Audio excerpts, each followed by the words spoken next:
Hi everyone, Stuart Haden here, founder of Storm Beach, and today I want to talk about one of the problems I find in personal development and around, particularly around leadership and coaching.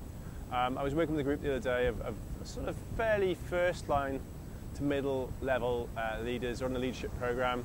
I knew the chief exec quite well, and I said, do you want me to come in and do an hour with them, just kind of check in, see where they're at on the program, and just kind of help out. I owed him one, to be honest. And I ran the session. There was 10 of them. And the first thing I asked was, what's your leadership challenge right now? And not in this particular order, but 2 of them talked about how they were finding it hard to give feedback and clarity and communicate those kind of things. They happen to be the kind of pretty much the same sort of thing. The other 8 people, so the other 80% of the room, talked about how the people that they were leading, didn't have the same urgency, weren't being clear in their communications, weren't being accountable, didn't sort of take on the level of responsibility, empowerment, those kind of things. Now, these guys were really focusing on themselves. The first to middle level, leaders, some of them, it's probably their first leadership role. And I said to them, these are the stats. There's 80% of you in the room, having a challenge with someone else, yet 100% of you are focusing on yourself. So apart from 2 of you, you're kind of potentially focusing in the wrong place. Because actually your challenge is with your follower, not with you as the leader. So if you imagine that you're trying to create energy in a group with someone else, they're focusing on themselves, how can I be better at communicating and things like that, which is what the focus of the program was, yet their biggest challenge was the other person. So that's one of the biggest challenges I faced. That was quite an extreme. I'd say it's normally about 50-50, to be honest. In terms of a leader or a coach, yes, they need to take accountability for their own performance and development and stuff like that. And I'd say 50% of the time their problem is not them, it's the other person. Okay? If we do both, then we're in great shape. So the first thing I said to that group, stop focusing on yourself. It's not about you anymore, it's about your followers. That's job number 1. Obviously that's an absolute. You'd focus on the other person and yourself as well, and then you quid's in, you're not going to be in any danger there. So with that group I said, you have to start focusing on the other person more. So to take the spotlight off yourself. I get the fact that you're new to leadership, I get the program, I know all that, but really focus on your followers. That's my main message.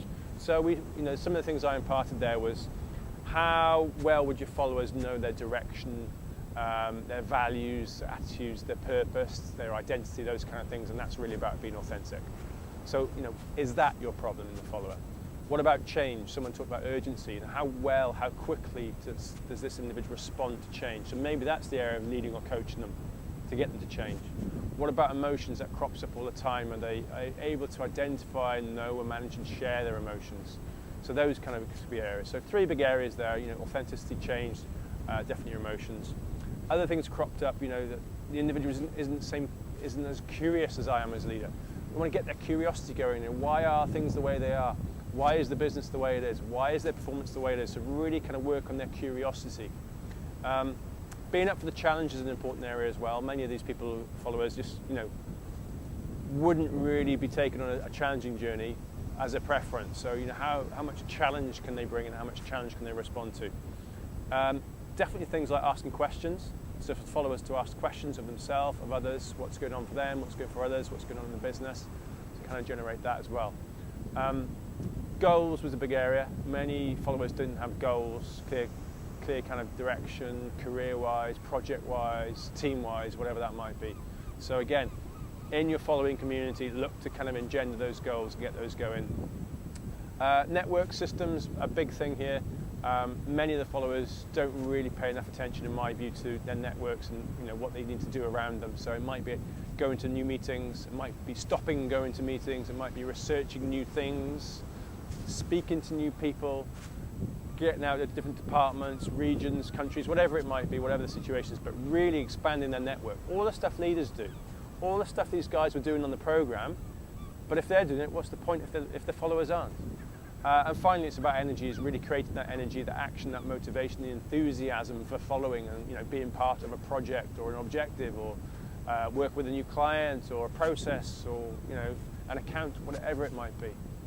So that's it. That's one of my big things, the big problems in coaching and leadership, is that we don't focus on our followers. We're so busy trying to take people with us, we focus on our own stuff, our own ability to do that, which is great. But the quickest thing we can do is stop doing that at worst, really stop. Focus on your followers. Better still, double whammy, do both. Focus on yourself still and focus on your followers.